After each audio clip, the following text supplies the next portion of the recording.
Nothing worthwhile comes easy. Every vineyard has a story out here.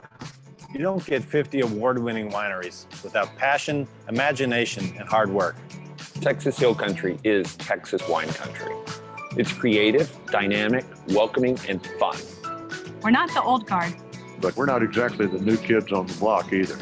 It's a short drive for endless opportunities. Bring the girls. We're the boys. The whole family or just the two of you? There's never a dull moment. And you might learn a thing or two. Don't forget to stock up. And whenever you're ready to come back, we're just down the road. See you soon. See you soon. See you soon. See you soon. Texas Hill Country Wineries.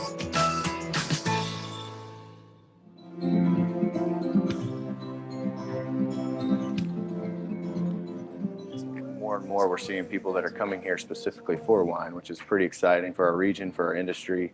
Every region in Texas does something different. Other wine regions have had 1,000 years to figure out what grows well there. We're trying to do it in a generation or two. The style of wines that we're able to make here, kind of perfect for Texas. We have soils here that people in other parts of the world would die for. It's always been an area where you can grow all kinds of different crops. All of these wineries have a really good mix of whites, rosés, reds. We have found great success with Italian varieties. Sangiovese, some Montepulciano, Italian varietals. Viognier, Tempranillo, Mourvèdre, Grenache, Aglianico, Negro Amaro. Things that like a lot of sun. And you get a lot of what I think of as soul in the wine. When people use proper winemaking techniques, there's literally no limit to what we can do here. People just do a lot of driving here. We've got the beautiful streams, the lakes, the rivers, the mountains, the hills, and the vistas. People don't have to worry about having a good time in this part of the hill country. When you're visiting, you're away from the city. The summer is a great time to come out and visit wineries. We are making wine this time of year, which is always exciting and fun to see. For the wine tourists and the agri-tourists, we have outstanding places to visit and for people to enjoy. As the weather cools down, it's wonderful to spend a whole afternoon out and watch a sunset, and it's a place to find respite. We have beautiful weather, almost year round. We've got lots of great hiking paths. We're also home to a bunch of national and state parks, lots of beautiful wildflowers that are native to the area. If you're coming out to the hill country to have a great wine experience, definitely plan your trip. Really map it out and try something new that you haven't done in the area. This truly is arm-in-arm winemaking.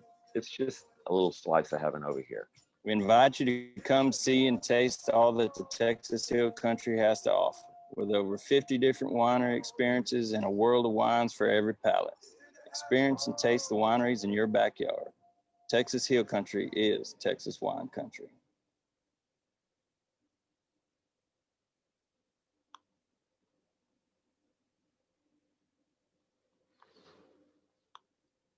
All right, good evening. Can everyone see and hear us?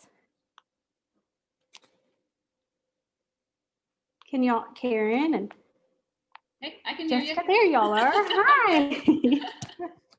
Welcome to Happy Hour. Thank you guys for joining us. Thank you to everyone who's joining us live, and for those of you who are going to join us later and rewatch this when you have some time, if you are in the middle of dinner right now or all of the kids' sports or whatever it may be, thank you for playing this back and supporting us. So we started hosting these Hill Country Happy Hours 8 months ago, back in April. This is our 18th happy hour of the year. And we just started these because we needed a way to connect with each other, because we all really miss each other, right? And then we wanted a way to connect our member wineries with fans. And this has been really awesome because not only are we able to connect with our Texas wine lovers, but Texas wine lovers across the country. So it's been a really great pivot for us, and we are going to keep doing these. And we've already got 12 different topics planned out for 2021. So we hope that you'll stay hooked and join us then next year. So tonight, just in time for next week, we are going to talk about Thanksgiving and holiday in general, wine pairings and recommendations with the one and only, our special guest, Jessica Dupuy, who just released her list of 12 Texas wines for the holiday season at texasmonthly.com. And shortly, you'll be able to see that link in the Facebook comments. We also have 3 of our member wineries, who have, all three have a wine on the list.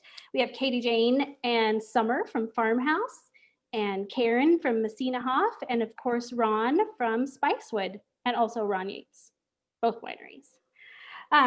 Like I said, we're going to drop the Texas Monthly link in the comments, and then we're also going to drop in all three of the wine links so you guys can check those out, and hopefully you have plenty of time to order them and get them shipped to you before next Thursday, or make a quick run out to any of these wineries or any of the other, 9 others on that list that Jessica put out, and pick up some wines for Thanksgiving and share those with everyone or anyone who's coming to your house.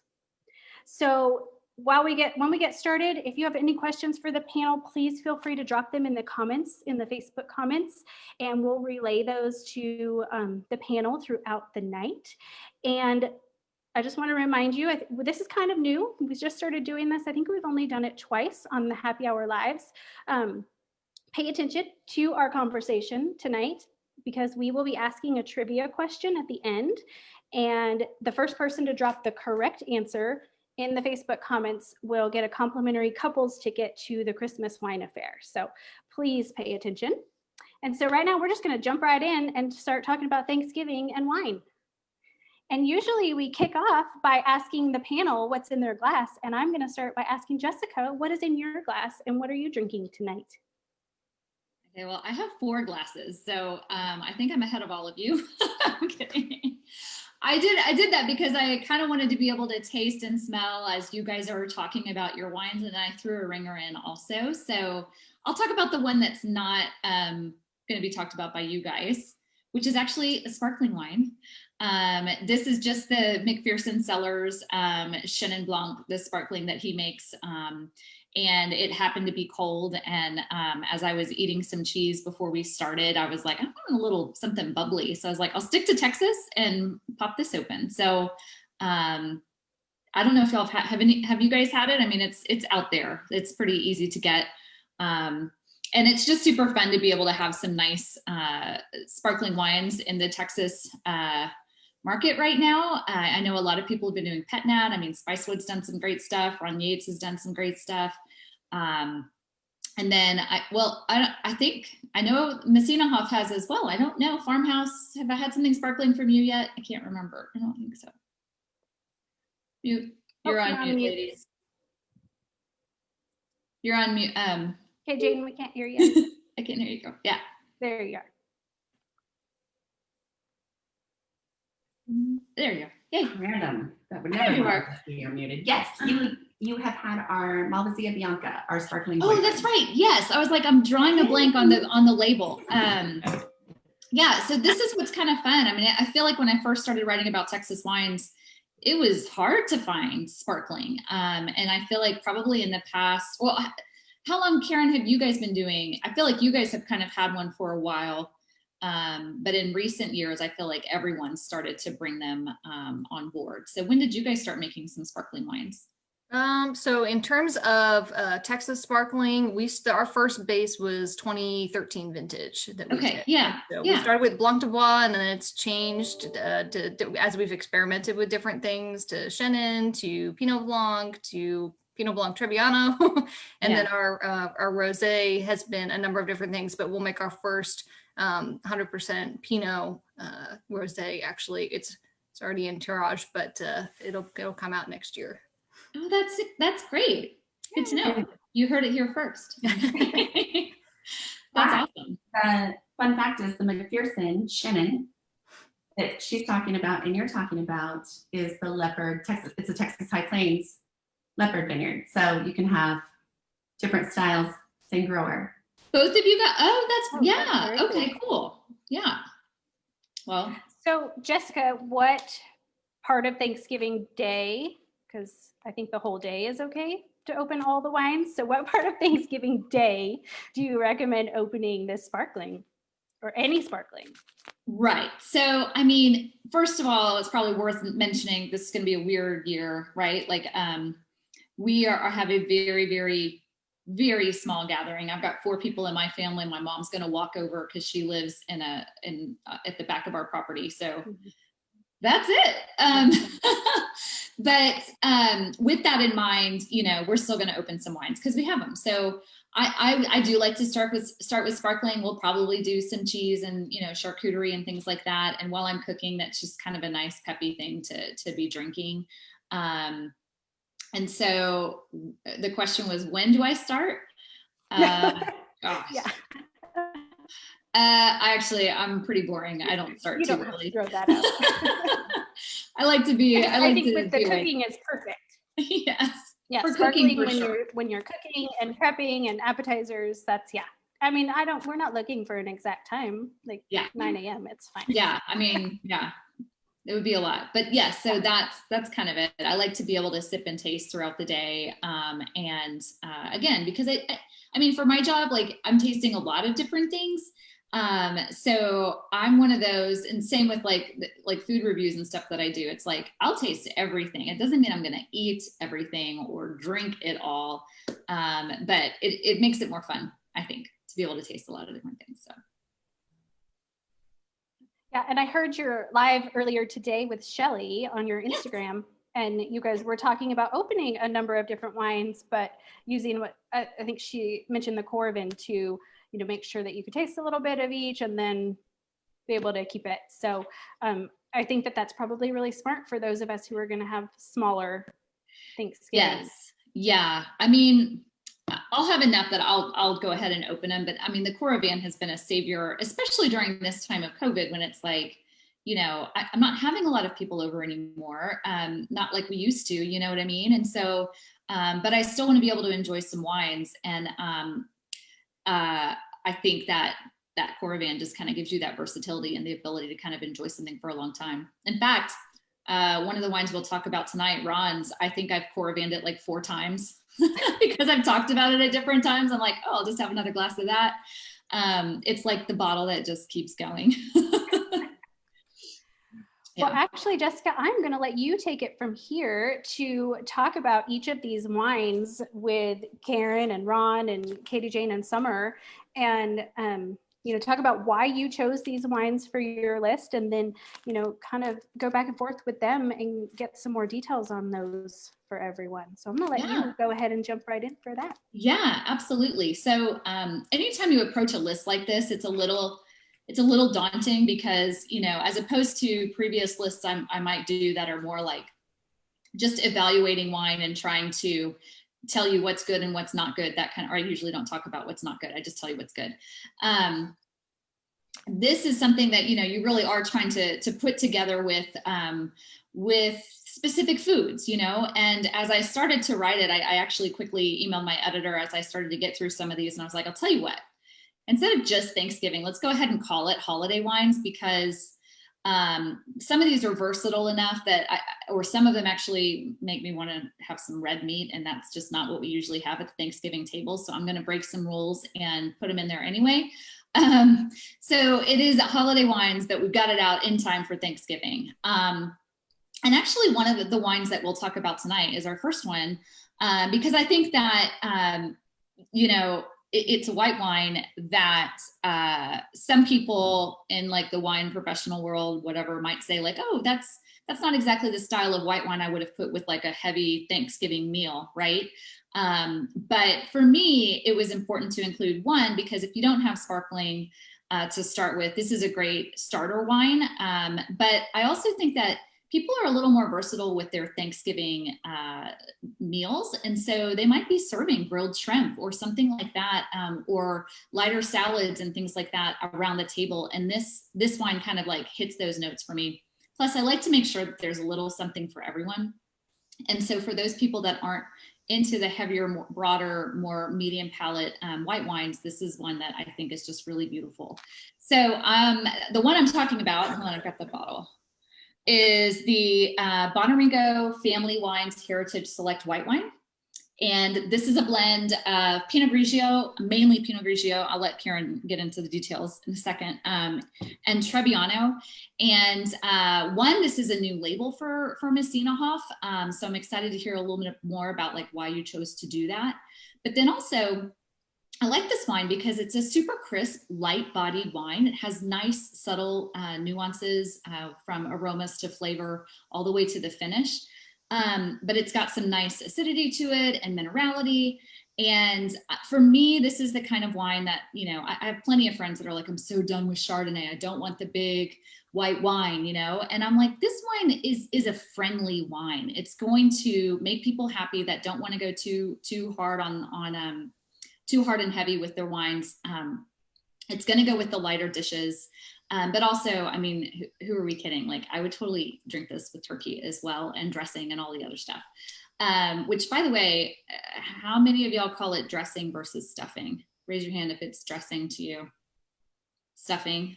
Okay. It's the sign of a Southerner. I'm just telling you. It's very. So anyway, stuffing, dressing, whatever.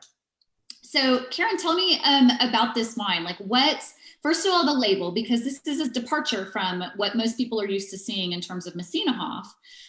What made y'all want to do this, but then also kind of go into this style of wine, and why y'all wanted to make this kind of like your banner white wine for this label? Sure. So, you know, Messina Hoff has been around over 40 yeyears. We had our 43rd anniversary this March.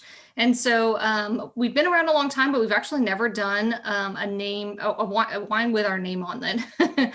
So my in-laws are the ones that started the winery. Paul and Meryl Bonarrigo started it in 1977 as kind of a labor of love and an experimental vineyard. And then it helped pioneer, along with a couple of other producers around the same time, to really build the Texas wine industry. And it's been fascinating and exciting and invigorating for them to be able to see it expand as large as it has over the past 4 decades. And we are officially in a second generation business, with my husband and I now running the business, and they're officially retired. And so it's been something that's been very close to our family to have wine in our bloods, and our kids are involved in the process. And we got to the point where we kind of started thinking about the fact that maybe we should do something that does honor the whole family, since it is a family affair for us. It's not just a job, it's our life, and it's been our life. My husband was born into it. The winery started before him, so he always jokes it's his older brother. And our kids are very involved in the whole process. And so we wanted to honor the whole process of winemaking and wine culture that's so prevalent in Italian communities. My family is Italian, actually. Paul's family, the Bonarrigo family, is obviously Italian. They came over from Sicily in the 19-teens and immigrated into New York, and then settled and my father-in-law is the one that actually settled in Texas in the early 70s. And if you are familiar with Italian families, we eat all the time, we drink all the time, we show love through food, we show sorrow through food, we have everything around the table. All major decisions are made as a family around a table or in a kitchen. And you have some strong opinions and lots of passion and lots of hard work that goes into that. And so we wanted to honor that kind of that pioneering spirit that has always been prevalent in our families, that we honor so much personally. And so we wanted to reflect that into the wine. And so the Bonarrigo family wines are all Italian varietals that are grown here in Texas, which do grow very well. There's a lot of things that grow well in Texas, but Italian varietals do grow extremely well. And so we did just 2 wines to start. We have the Heritage Select, which is the white. So this one, it's one I'm drinking as well. Yes. And then we have our Heritage Reserve, which is actually a red, and it looks like this. It looks very similar. So the Heritage Select, the white, is a Trebbiano Pinot Grigio blend. And then the Heritage Reserve, the red blend, is a Sangiovese Primitivo Sagrantino blend. And they taste spectacular. The goal was to be able to make them very food friendly because, again, everything goes with food in the Italian household. And so we wanted to be able to showcase wines that are very flexible with all sorts of different dishes, whether you're doing aperitifs all the way up through the end of the meal itself. And so they should be very food friendly and kind of higher acid and just really balanced to be able to be a good match.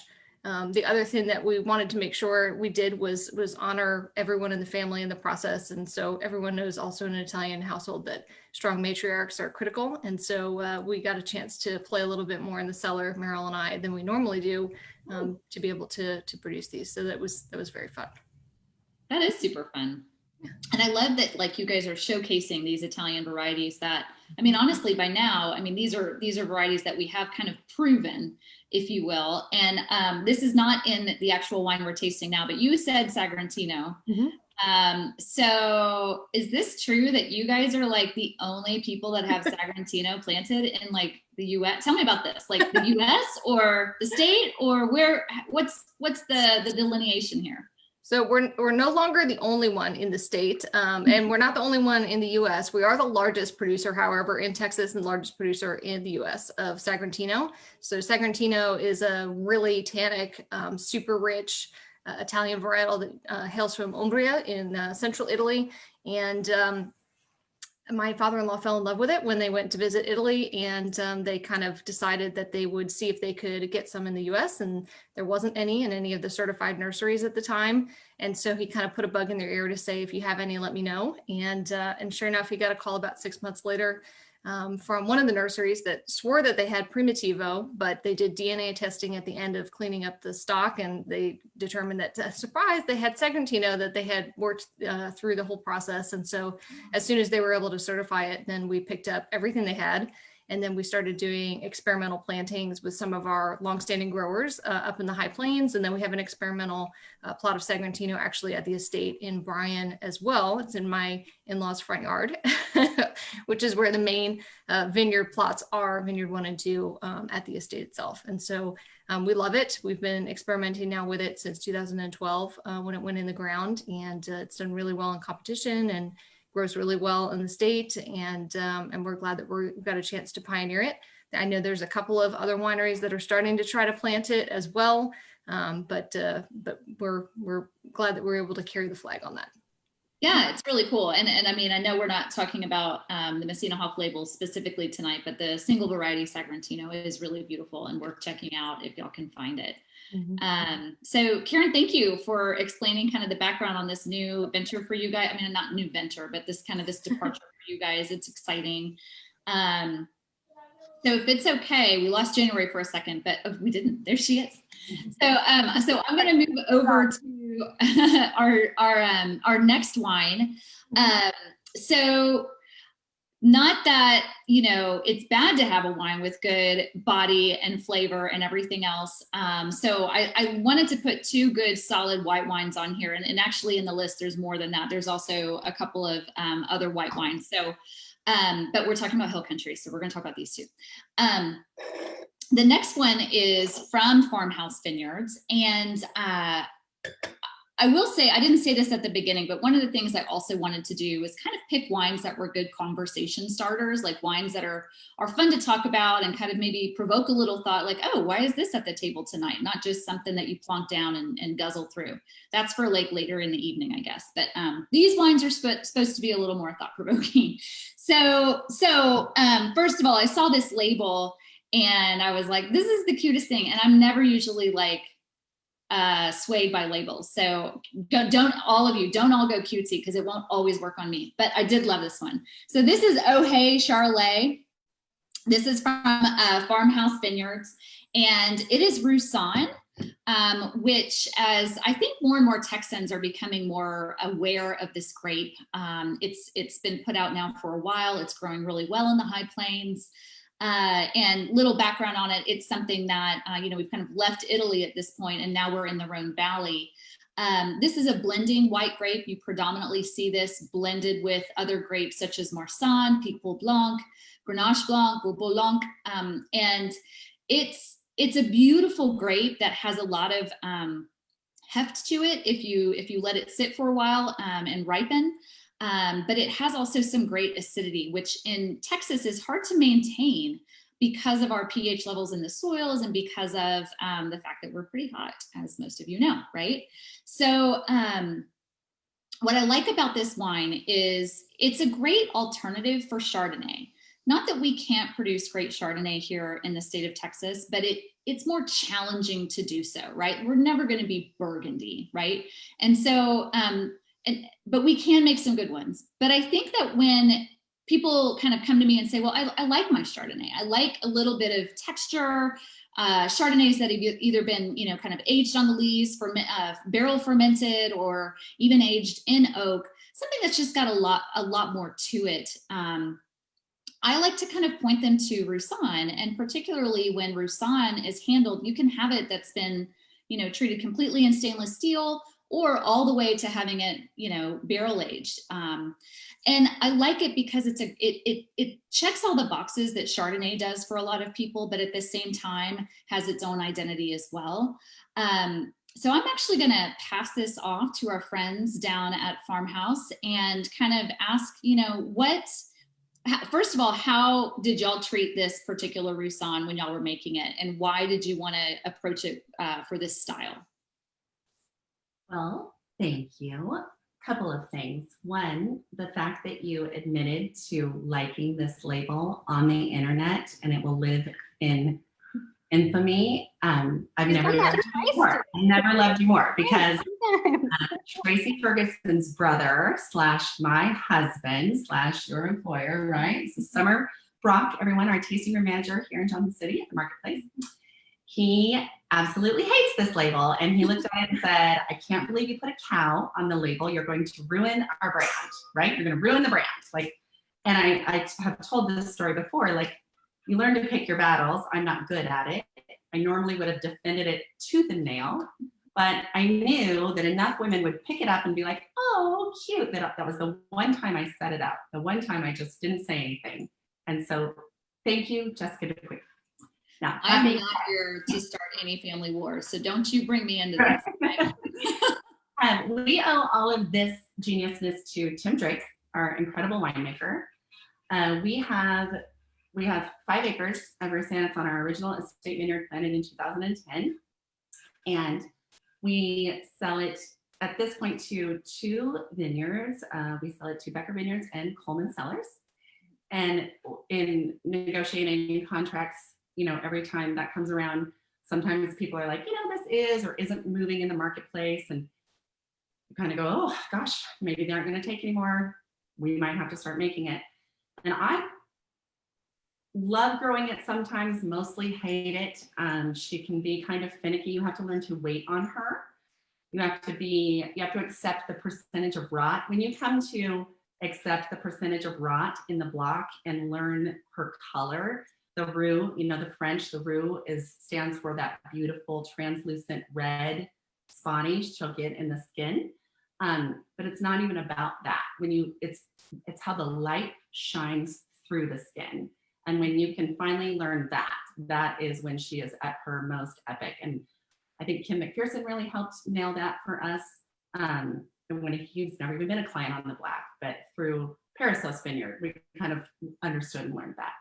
Anyway, we started exploring with it. I've always personally loved Roussanne, Marsanne, and Viognier as a blend. Never liked it as a single varietal, so we were discussing it with Tim, and he was like, well, let's just make it like a Chardonnay. Let's just make it like a Chardonnay. I'll change your mind. And so we did a very small experiment. We only 96 cases, and it's all barrel fermented like a Chardonnay. We just treated it like that from the get-go. And then because we're growers in the High Plains, I mean, I've lived in the Hill Country, I have history in the Hill Country, we have business in the Hill Country, but because everyone, as they sit in their urban cities and they're on the internet and they see the beautiful marketing that this association does, they're dying to get out to places that look like Yates and all of these other gorgeous properties with vineyards on site. And they blow right by our tiny little house. And I don't blame them, you know, we don't blame them. They catch us on Sunday and Monday when they're coming back, but we needed to develop some things that would help them tie us to being growers and give this place its own history.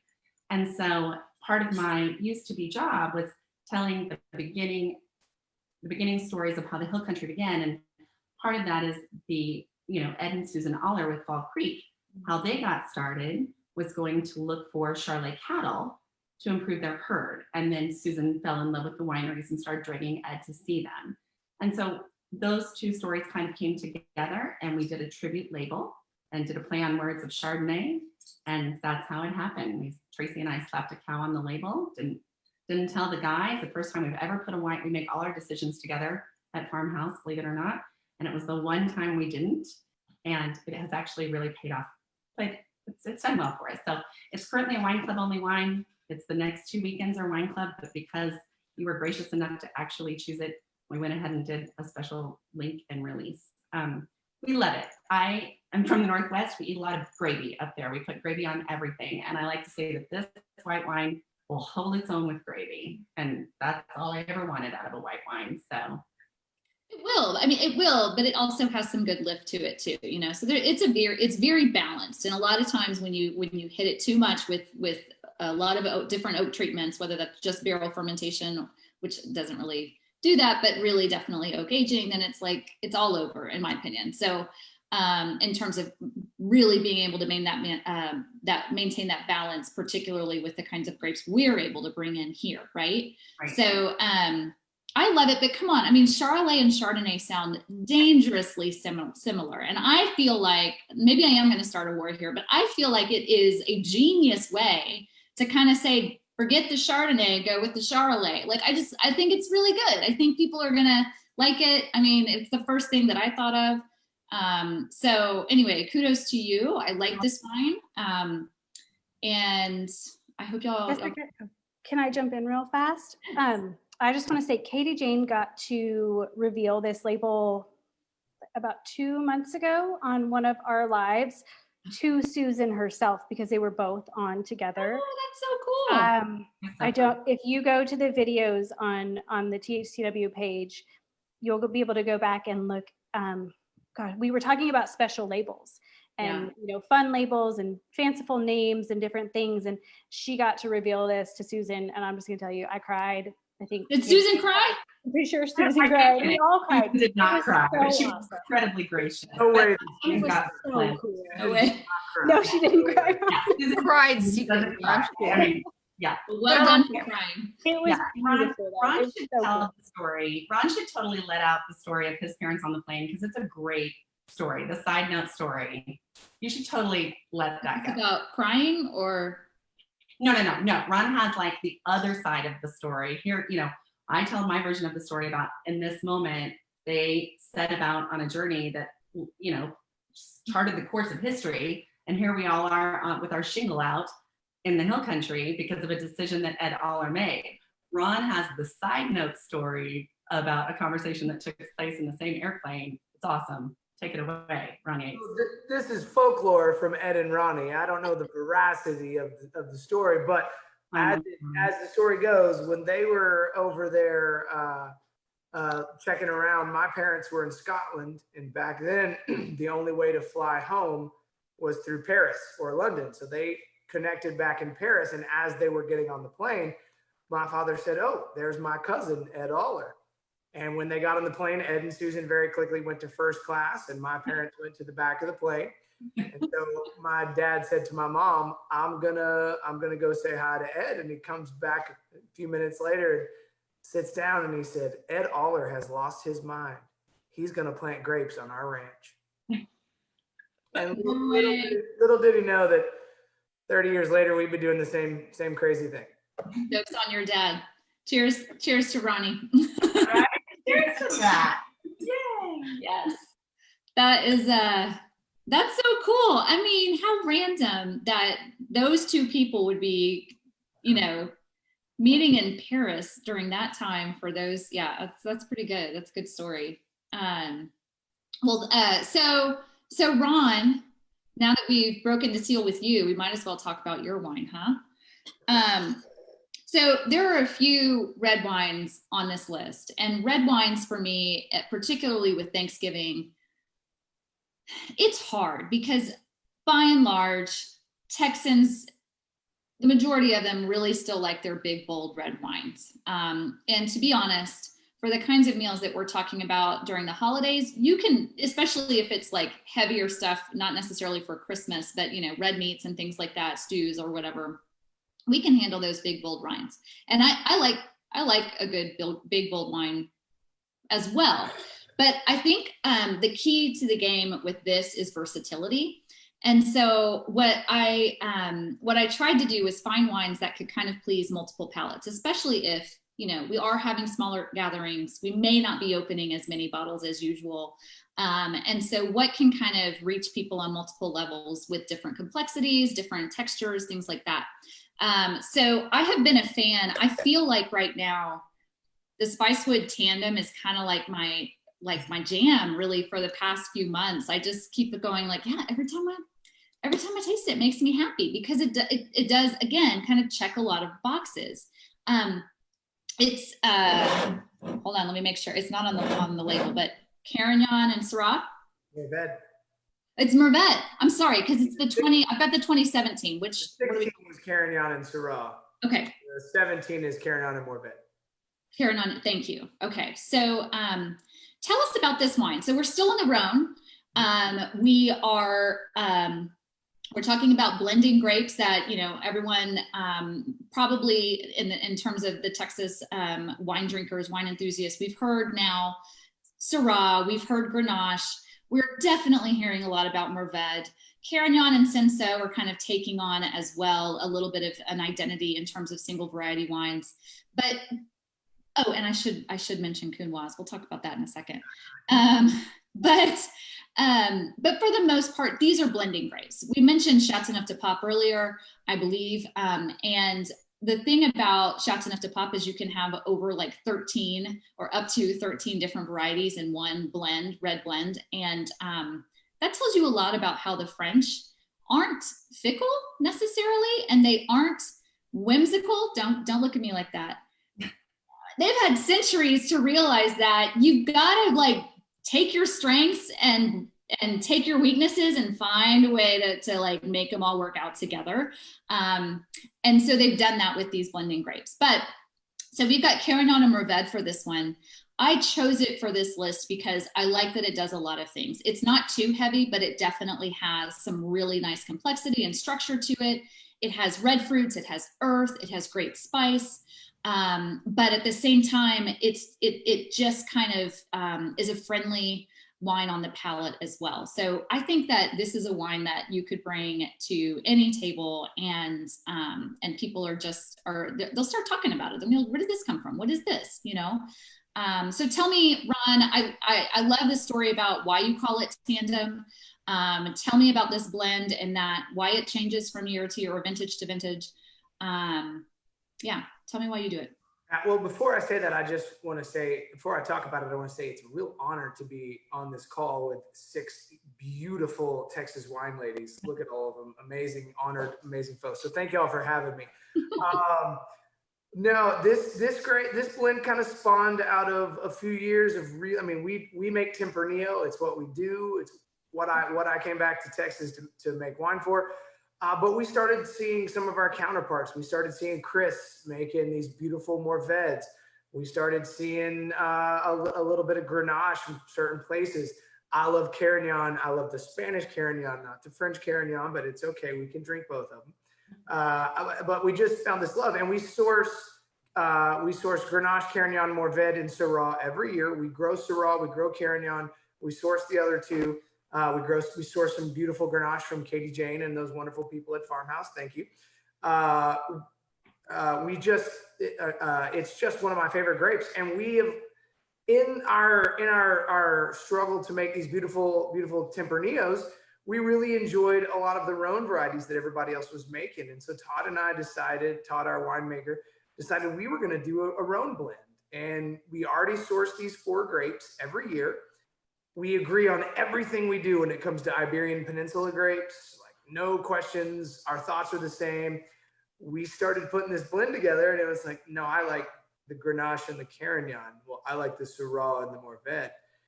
And we can never agree. We have no arguments ever on almost any of the other wines. Usually I acquiesce to Todd because he's brilliant, but this is just one of those times I'm like, no, I like this. And so you will see the label on this wine. There we go. Thank you, Jessica. Has it's a tandem bicycle. The handlebars are facing the opposite way, and it only has 1 seat because we can never agree on the blend. Every year it changes. So the particular one we're drinking right now is it's like 5644 Carignan Mourvèdre. The Carignan came from Buena Suerte, and the Mourvèdre came in 17 from the Binghams. Delicious fruit. What I love, Tempranillo takes all my time and energy, but Pinot Noir takes a lot of my money. And it's hard to grow Tempranillo very successfully in the state. And this is kind of our answer, a softer wine that is super complex. And that's kind of how we look at it every year. We try to find the wine for this blend, the 2 grapes that are going to really personify complexity. We want flavors over here, flavors over here. We want it all well to play nice and fit together. But we really look for that softer style of wine that can just keep you guessing and keep you searching for flavors while you're drinking it. And I think this particular vintage really explores that. You can start off with the first and second and third sip. When you get to the end of the bottle, it's like, that's tasting so different than it was when we first opened it. And it's become one of our favorite wines to make. And I also really love turkey, so there will be a lot of that on my table this weekend. Yeah, it's this is a really good one, and I think you kind of hit it right off. Like it just one thing that I've noticed too is it does evolve really well in the glass. So it introduces itself as one person, and by the time you're to the end of the glass, it's got a new identity altogether, and it's really fun. 2 questions. One, does the TTB let you even use the word Carignan, or do you have to say Carignan? You have to say there's Carignan and Carignana, I believe, are both there, but I use the Spanish pronunciation because that's who I am. Okay. And but I don't think it actually on this label. I think it just says red wine blend. I don't think it has the label. It doesn't. No, it doesn't. But I wasn't sure, like, if you wanted to be able to use it and use your Spanish. I know you can use Carignan with the E or without the E, but I don't know if you can use Carignana. Carignana, yeah. Okay, so the other question is, you mentioned this particular vintage, and I think it's worth talking about since we've got 3 really great producers on with us. This is a 2017, and I have recently been hearing that, based on how the red wines especially are coming out of the 2017 vintage, now that they've kind of had some time in oak and things like that, that 2017 is a really good vintage for Texas. So I'd like to hear each of y'all maybe comment on that. I'm sorry I'm taking us slightly off path, but because you said it first, I want to pin y'all down on this. What was special about 2017, and do you think it is special? I will. Sorry to go first. Yes, as for the 13 years that I've been involved in the Texas wine industry, it's leaps and bounds the best. A little dirty secret about the 17 harvest was Hurricane Harvey came in and it sucked all the moisture out of, we were actually set to have about, if I remember correctly, it was like 5 to 10 days of hot and drizzly weather right during harvest, which is the worst thing that could happen. Yeah. And it sucked down all of that Rocky Mountain air.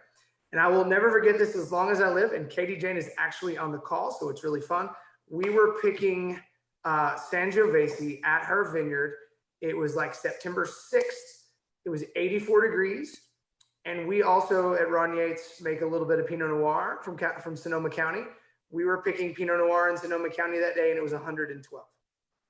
And the greatest thing about that summer was normally when it gets really hot, sugar starts to rise and acid starts to fall out. And acid falls at a very quick rate. And you have to, as a winemaker, make that decision. Are we picking now to retain acidity, or are the flavors there, or do we push it? And, it's one of those decisions that 1 day to 3 days could make the difference between this is the best wine we've ever made, or this is a really good wine. And it's really critical.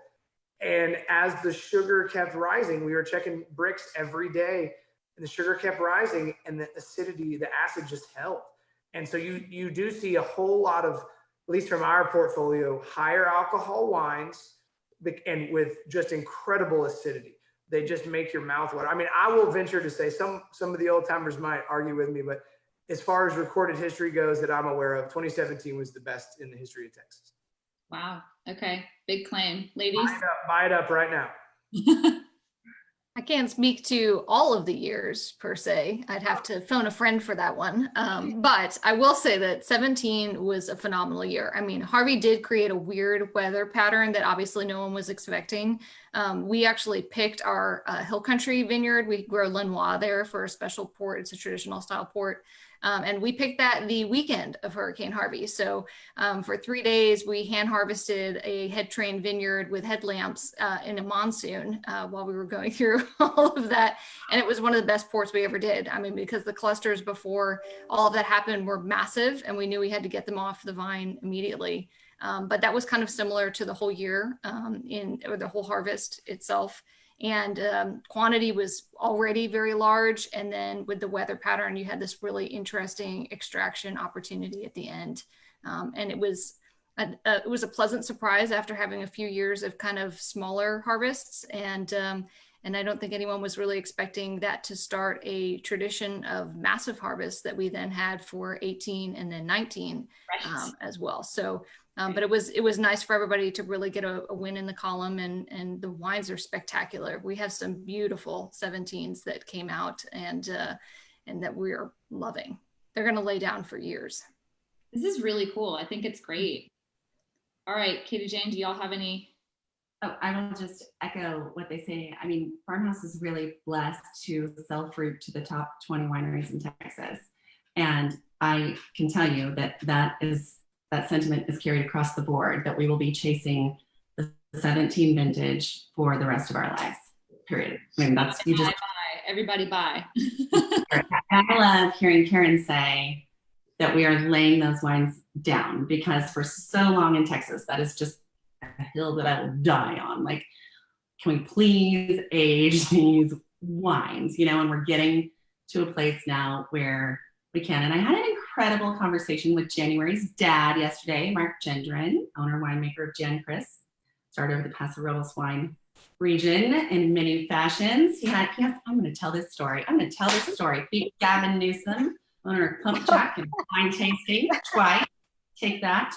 Anyway, we had this amazing discussion, and I was, standing there on the hill I was going to die on about aged red wines, and he was like, true, but you can also make really great, drinkable red wines. And I was like, yes, you can. People do it all the time, but it's not, it doesn't mean as much, and this and that. And he said, just make sure that whatever you make, when you open it up, it's ready to drink. And I thought it was so profound, right? Like, just whatever you're dealt, whatever vintage, whatever it gives you, just make sure that you're doing it right. And when you open it up, it is ready to drink. And it was such really simple, sage advice from such a fantastic winemaker, and I loved it. But I love hearing Karen say across the board, 17, it is in the plan to lay those down. Yeah. Same with us. We have laid some of them down, and then we've done the thing where it's like, oh my God, we have no red wines to serve, so we're gonna release some as well, right? Because you can only make Malvasia 4 ways and sell it to people for 3 years straight before they decide to stop coming in your door. So I get it. Everyone tapped into their lay down wine supply over the past 8 months. I think everyone needs to perhaps restock slightly, but we've tried everything from brand new to old to revisiting 20 years ago history in the brand for the sake of, wine history and, really curating what it is that we have in the cellar. It's for science. That's what we're saying. Well, and it's, you say history, which, Texas is just now starting, I think, to be able to say things like that, right? Like, I wouldn't say we've got a long esteemed history. Like the other day I was doing a tasting of Chianti Classicos, and there was one from a family who's been making wine there since 1435. And I'm like, okay, let's put it all in perspective. But we, like you're saying, Karen, we've got now some things to be able to compare to. And that's super fun, people keep calling Texas like an emerging wine region. I like to call it more like a wine region that's becoming, because we've kind of emerged. We kind of emerged a while ago. But whatever, I go with it. So I'm so glad to be able to have this commentary. I know that it's something that we should be talking about as more and more of the 2017s are being released. I'm excited about it myself. Yeah. I'm going to put everybody on notice. Katie Jane's sister Sheila from Bainbridge Island is going to be hitting the internet to find 2017s. So everybody else might want to jump on before she gets them all. She has a great lot, I can say. Big spending power. I think she's just like #1 fan. It's awesome. My #1 fan. Yeah. Yeah, that's awesome. That's awesome. Well, I'm so glad to be able to spotlight these wines tonight. It was so fun to be able to do this list, and you guys are all just doing a good job. It was exciting to be able to bring y'all together and talk about it, because it's just y'all make my job easy. So I appreciate that. Well, Jessica, I have one of my questions I want to ask you is, you put this list out every year for the holidays with Texas Monthly? More or less, yeah. Okay. Yeah, I mean, Texas Monthly's had, kind of some changes, but yes, yeah. And then what other lists do you put out throughout the year? I mean, I know that we all see them, but I mean, there's a rosé list every year. Is that right? Yeah, I usually try to do, I usually have done a rosé list. For a long time, I was doing either twice a year, or even we got to a point where we were doing them 4 times a year, kind of an evaluation of just like, here are the best, wines for spring, fall, summer, which early on that was manageable. But you guys keep making like more wine and more good wine. And I'm like, it's a lot. It's really a lot for one person to bring in and try not to see the bottle. So I have other people that like pour it for me and things like that. So, and plus the, kind of the direction that like Texas Monthly has taken with their editorial, things have just changed in recent years. So I lament that I'm not still doing it in the way that I was, but part of me is also like, okay, I needed a break. It was a lot. Yeah, she told me the story of how she does it, and we need to have her jump back on here and go through the whole process of how she did that 4 times a year in your house. Wait, right? me? Yes, you. Yeah, when we had coffee, you told me about the whole process and how long that took, how many wines. It's a lot. It was a lot. And I've only lived in this house for 4 years. So a lot of those tastings were happening in my 1,100 square foot condo while we were building this house. And so it was a labor of love. Like, I really liked being able to do it, because for me, that was all happening at the same time that I was kind of going through my wine journey and like different sommelier certifications and things, which I really was only doing to try to put Texas in context with the rest of the world. So we kind of grew up together, if you will, in terms of being able to experience wines from other parts of the world, see how Texas was standing up to those, and actually see that it was standing up to those, and it is standing up to those. And so, I mean, selfishly, it's been really fun to do. That being said, I have to be honest, like I say this to a lot of people, like, I'm not hired to be Texas Wine's cheerleader. I'm not helping anyone if I'm just a cheerleader. So I definitely also tasted a lot of wines that I'm glad, didn't get written about, like we have to be careful about over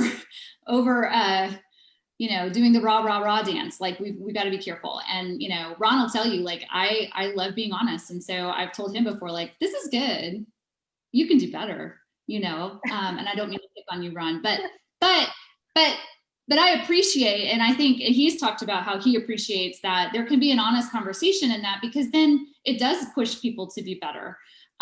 These evaluations were, not just a lot of work. And I'm not saying like, it's, you're opening boxes and you're, putting everything in a spreadsheet, and you're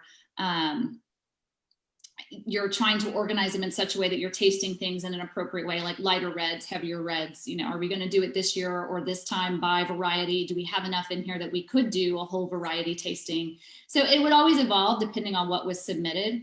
My regret, or not necessarily regret, is that it's hard to get everyone to participate.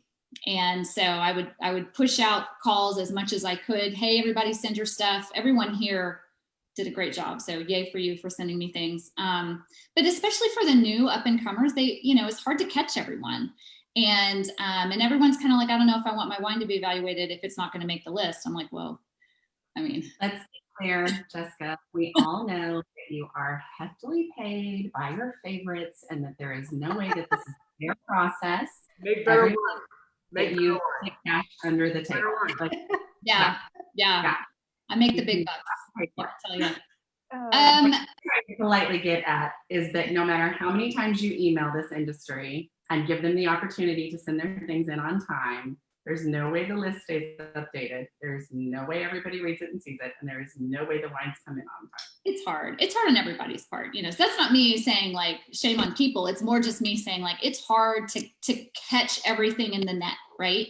And then be able to evaluate it in the way that people might want it to be evaluated. But I have to, since we're here, let me just grab like.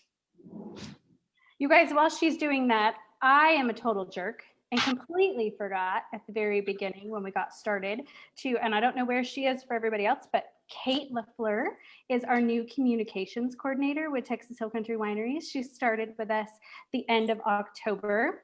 And so she is joining us tonight for the first time, and hopefully she'll be able to jump in and take over on some of these as she gets, more comfortable with everybody and these live things that we've all been doing for 8 months.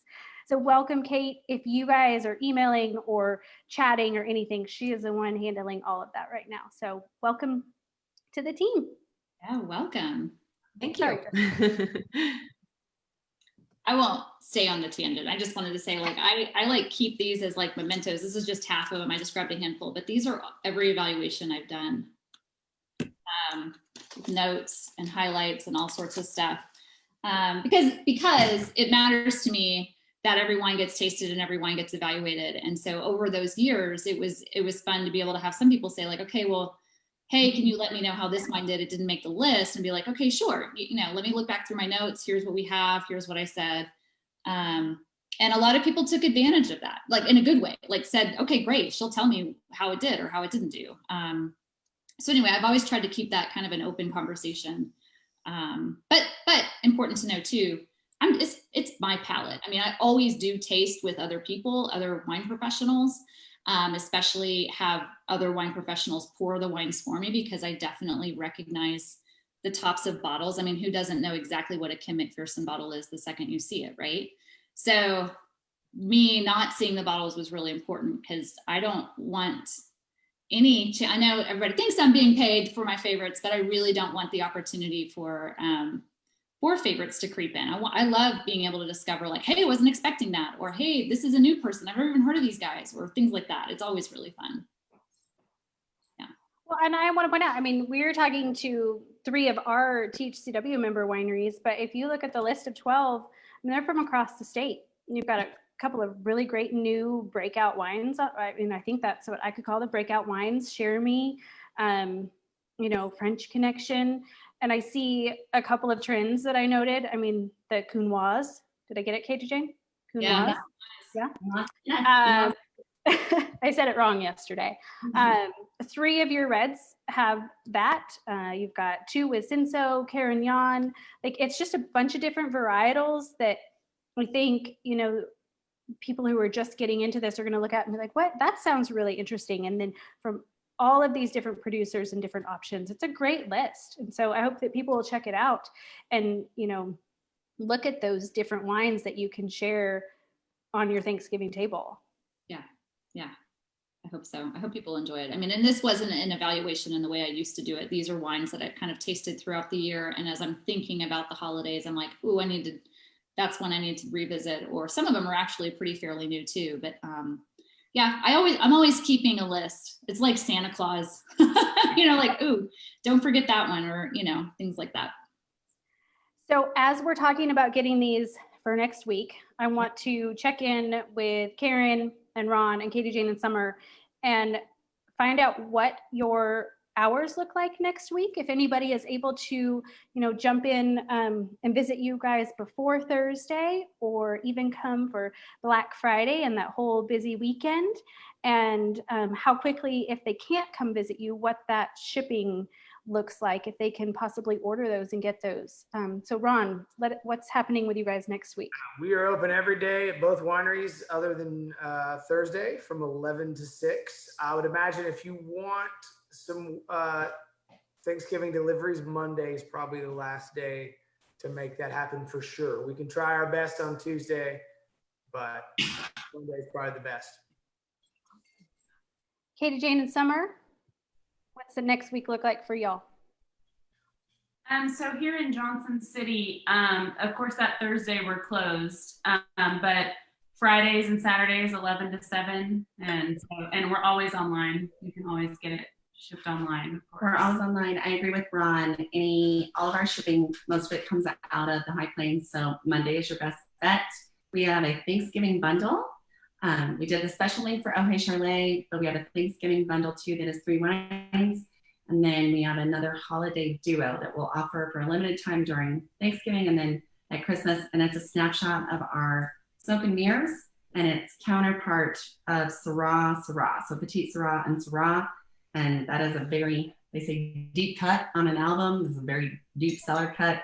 And again, no plan to release it, but we all need some joy in 2020. And why the hell not, right? So yeah, and you can do that online at farmhousevineyards.com. And Karen, what about you guys at all of your locations next week? Right, all 75. Yeah, yes. Right? Yes. The one you were still building. So yeah, we have one that's almost finished outside of Houston. So hopefully next month we will be officially open. But for Messina Hill Country out in Fredericksburg, so we slimmed down our hours with everything that's been going on over the past few months. And so we're not normally open Monday, Tuesday, Wednesday. We will be open Wednesday before Thanksgiving, however. So we'll be open this weekend if you want to come pick up things. Friday we'll be open 12 to 6 this week and next week. Saturday we're open 12 to 6, but we do require reservations because we do have to keep distancing and things like that inside and outside. But we'll be open the Wednesday before Thanksgiving, and then Friday, Saturday, Sunday, 12 to 6. And then you can always order online. Ron is totally right. If you want to get it shipped within the state, definitely Monday would be ideal. And even if you're out of state, Monday should still probably work. FedEx works pretty quick these days, but we're at the mercy of the mail system sometimes. And so we don't want anybody to miss out. I do know that we have some really great deals that will be going on online as we get into Black Friday though. So we'll run those for a week. They'll start on Black Friday and then they'll go for the whole week. So you can always check out our website and see other things that are going on or on social for Messina Hoff. Perfect. Ron, we do have a specific question about shipping. Do you guys ship to Massachusetts? Do you know? No. I think you're on mute. Massachusetts is, I believe, the government of the liquor stores in Massachusetts, if I'm correct. Yeah. And they don't accept Texas wine. No, we as of right now, we only ship inside the state. Perfect. And if anybody else out there wants to know, most of the wineries have listed on their websites where they can ship to. And I want to reiterate what Karen said about reservations. It's across the board at all of the wineries. So as you guys are planning to come for especially Black Friday and that whole weekend, make sure that you reach out to the wineries that you plan to visit. A lot of them are taking reservations only because they are managing their capacity, group sizes, different things like that. So make sure that you're reaching out to those wineries before you drive out and plan your trip accordingly so you can visit, everybody that you want to per your reservations. Doesn't Texas Hill Country Wineries have an all-in-one document? We sure do. Thank you. Yes. It's great. Drop that link in the comments. So on Texas Hill Country Winery's website, texaswinetrail.com, we have 2 options for you. So we currently have our holiday hours listed near the top. It's like our first little banner ad. And then the second banner ad is winery openings. So tasting room openings, which is showing what wineries are doing across the board for reservations, masks required, group sizes, different things like that. So please check those out. Hopefully those are helpful tools when you're planning to visit. I just want to thank you guys so much for jumping on.